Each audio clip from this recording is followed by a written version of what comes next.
LibreOffice Math এই spoken টিউটোৰিয়েললৈ আপোনাক স্বাগতম। এই টিউটোৰিয়েলত আমি শিকিম সেট প্ৰক্ৰিয়া লেখা, ফেক্টৰিয়েল লেখা আৰু নম্বৰ দি ক্ৰস ৰেফাৰেন্স বা প্ৰতিনিৰ্দেশ সমীকৰণ লেখা।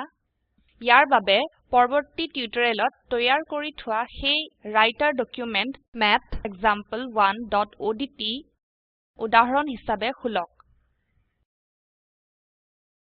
ইয়াত আমি ডকুমেন্টৰ শেষৰলৈ যাও আৰু এটা নতুন পৃষ্ঠালৈ যাবলৈ Ctrl Enter একেলগে টিপক আৰু লিখক সেট অপাৰেশ্যনছ আৰু দুবাৰ এন্টাৰ টিপক।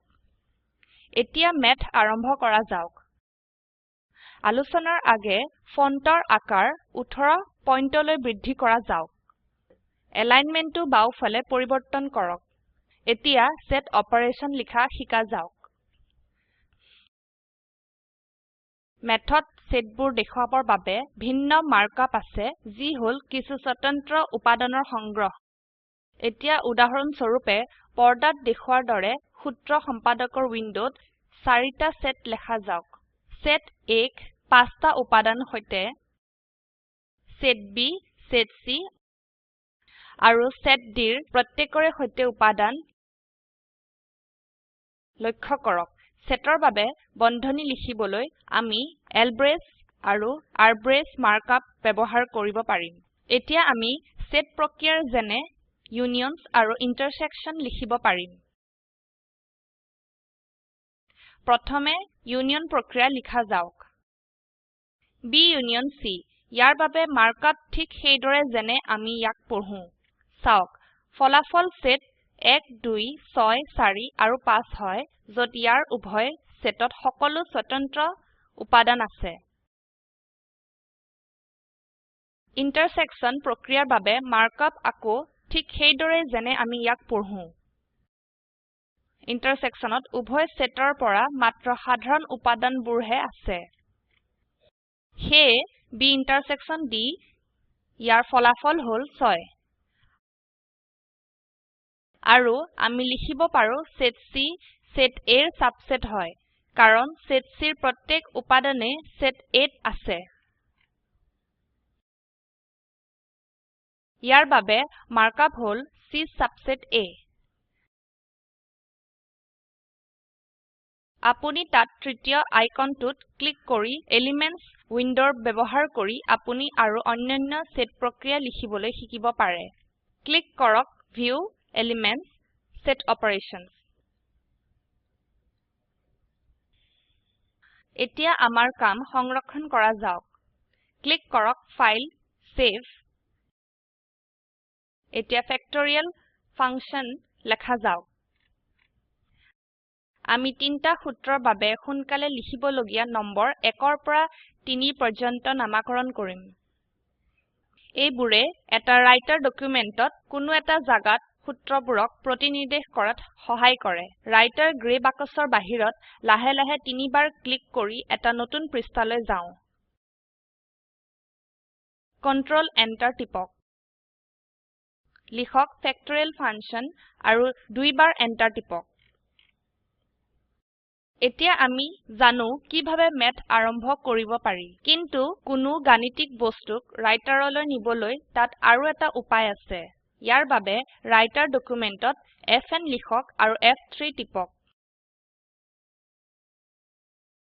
আমি এটা নতুন গাণিতিক বস্তু দেখিব পাৰিছো যি কয় যে E সমান mc বৰ্গ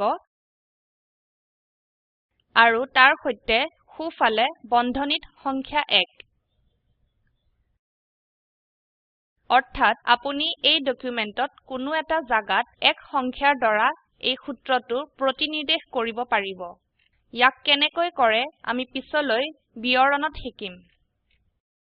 এতিয়া গাণিতিক বস্তুৰ ওপৰত ডাবল ক্লিক কৰা যাওক আৰু ইয়াক পৰিবৰ্তন কৰক। ফন্টৰ আকাৰ 18 আৰু বাওফালে এলাইনমেন্ট কৰা যাওক। ঠিক আছে, এতিয়া ফেক্টৰিয়েলৰ বাবে এটা উদাহৰণ লিখা যাওক। ফেক্ট মাৰ্কআপে ফেক্টৰিয়েল চিহ্ন বুজায়। সেয়ে এই সূত্ৰ মুছি আমাৰ সূত্ৰটো লেখা যাওক। 5 factorial equal to 5 into 4 into 3 into 2 into 1 equal to 120 ইয়াত মাৰ্কআপটো লক্ষ্য কৰক আহক আমাৰ পৰৱৰ্তী সূত্ৰটো এটা নতুন ম্যাথ বস্তুত লেখা যাওক ইয়াৰ বাবে প্ৰথমে ৰাইটাৰ গ্ৰে বাকছৰ বাহিৰত তিনিবাৰ লাহে লাহে ক্লিক কৰা যাওক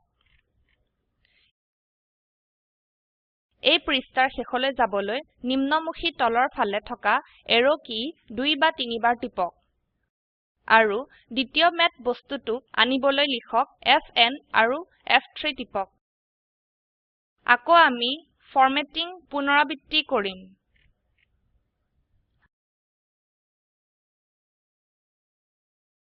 আৰু ফেক্টৰিয়েলৰ সংজ্ঞা সৈতে এই উপস্থিত থকা সূত্ৰ মুছি পেলাওক n ফেক্টৰিয়েল সমান চিহ্ন prod from k সমান চিহ্ন 1 to n of k prod markup t লক্ষ্য কৰক এটা গুণ বুজায় ঠিক যেনে সিগমা সমষ্টি বুজায় এতিয়া প্ৰথম দুটাৰ নিচিনা আৰু এটা তৃতীয় ম্যাথ বস্তুক দেখুৱা যাওক আৰু পৰ্দাত দেখুৱাৰ দৰে দুটা শৰ্তধীন সূত্ৰ হিচাবে ফেক্টৰিয়েলৰ সংজ্ঞা পুনৰাই লিখক বাইনম মাৰ্কআপটো লক্ষ্য কৰক যিয়ে দুটা উপাদানৰ এটা উলম্ব স্তম্ভ প্ৰদৰ্শন কৰে আৰু সুন্দৰ এলাইনমেন্ট কৰিবলৈ সাহায্য কৰে দেখা যাওক কিভাবে আমি এই সূত্ৰবোৰক প্ৰতিনিৰ্দেশ কৰিব পাৰি ইয়াৰ বাবে এটা নতুন পৃষ্ঠালৈ যাও আৰু লিখক An example of factorial is provided here এতিয়া ইনচাৰ্ট মেনুত ক্লিক কৰক আৰু তাৰ পিছত ক্ৰছ ৰেফাৰেন্সত ক্লিক কৰক নতুন পপ আপত টাইপ লিষ্টত টেক্সট নিৰ্বাচন কৰা যাওক তাৰ পিছত নিৰ্বাচন তালিকাৰ পৰা প্ৰথম উপাদানটি নিৰ্বাচন কৰক যি আমি লেখা প্ৰথম ফেক্টৰিয়েল সূত্ৰটোক নিৰ্দেশ কৰে এতিয়া ইনচাৰ্ট ৰেফাৰেন্স টুল তালিকাৰ পৰা ৰেফাৰেন্স নিৰ্বাচন কৰক আৰু ইনচাৰ্টত এবাৰ ক্লিক কৰক আৰু বন্ধ কৰক সেই প্ৰথম বন্ধনীত থকা সংখ্যাটি আমাৰ লেখাৰ কাষত প্ৰদৰ্শিত হৈছে আৰু এয়াই হল কেৱল এই সংখ্যাটিৰ ওপৰত ক্লিক কৰি এইবাৰ এটা পৰীক্ষা কৰা যাওক আৰু চাওক যে কাৰ্সাৰটো ঠিক সেই জাগালৈ গৈছে যত আমি প্ৰথম সূত্ৰটি লিখিছিলো এইভাবে যি আমি ৰাইটাৰ ডকুমেন্টত কোনো এটা জাগাত ম্যাথ সূত্ৰ প্ৰতিনিৰ্দেশ কৰিব পাৰো আমি কামবোৰ সংৰক্ষণ কৰো ইয়াত মেথৰ বাবে কিছু ৰেফাৰেন্স লিংক আছে libreoffice.org ডকুমেন্টেশন লিংকৰ পৰা সহায়িকা ডাউনলোড কৰক মেথৰ ওপৰত আৰু তথ্যৰ বাবে নিম্নলিখিত ওয়েবসাইটত help.libreoffice.org/math পৰিদৰ্শন কৰিব পাৰিব আৰু শেষলে আপোনাৰ বাবে এটা অনুশীলনী আছে ৰাইটাৰ ডকুমেন্ট ব্যৱহাৰ কৰক এই টিউটোৰিয়েলত নমুনা সেটবোৰ ব্যৱহাৰ কৰি পৰীক্ষা কৰক A ইউনিয়ন ব্ৰেকেটৰ ভিতৰত B ইউনিয়ন C আৰু ব্ৰেকেটৰ ভিতৰত A union B union C সমান হয় নে নহয় A বিয়োগ B ইয়াৰ ফলাফল লিখক আৰু ৰাইটাৰ ডকুমেন্টত দ্বিতীয় আৰু তৃতীয় ফেক্টৰিয়েল সূত্ৰ দুটাক প্ৰতিনিৰ্দেশ কৰক ইয়াতে লিব্ৰিঅফিছ মেথৰ সেট ফেক্টৰিয়েল আৰু প্ৰতিনিৰ্দেশ ইয়াৰ ওপৰত এই টিউটোৰিয়েলটো সমাপ্ত হল সংক্ষেপে আমি শিকিছো সেট প্ৰক্ৰিয়া লেখা ফেক্টৰিয়েল লেখা সংখ্যা দ্বাৰা সমীকৰণ প্ৰতিনিৰ্দেশ কৰা স্পোকেন টিউটোৰিয়েল প্ৰকল্প টক টু এ টিচাৰ প্ৰকল্প এটা অংগ ই ভাৰত চৰকাৰৰ MHRDৰ ICTৰ মাধ্যমেৰে ৰাষ্ট্ৰীয় শিক্ষা মিছনৰ দ্বাৰা সমৰ্থিত হয় এই প্ৰকল্পটো spoken-tutorial.org দ্বাৰা পৰিচালিত হয় এই মিছন সম্পৰ্কত অধিক তথ্য এই ওয়েবসাইটত পোৱা যাব এই পাঠটি মৌচুমী মেধিৰ দ্বাৰা যোগদান কৰা হৈছে IIT বম্বেৰ পৰা মই অনামিকা মেধি এতিয়া আপোনাৰ পৰা বিদায় লৈছো যোগদানৰ বাবে ধন্যবাদ